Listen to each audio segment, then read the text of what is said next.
Former Comptroller and Auditor General of India Vinod Rai has tendered an unconditional apology to Congress leader Sanjay Nirupam, who had filed a defamation case against him.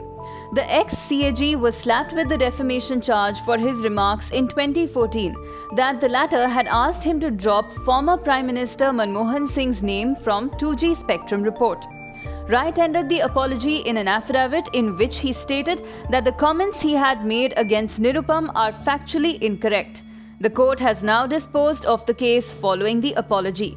Rai's affidavit read, and I quote, "I have realized that in answer to questions posed to me by the interviewers, I had inadvertently and wrongly mentioned the name of Shri Sanjay Nirupam as one of the MPs who pressurized me to keep the then Prime Minister Dr. Manmohan Singh's name out of the CAG report on 2G spectrum allocation during the meetings in the PAC or the sidelines of the JPC, etc.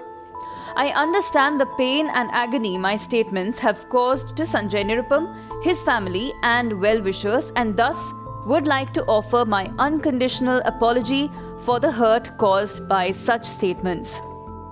Vinod Rai had made his allegations in several media interviews ahead of the launch of his book, Not Just an Accountant, The Diary of the Nation's Conscience Keeper, in 2014.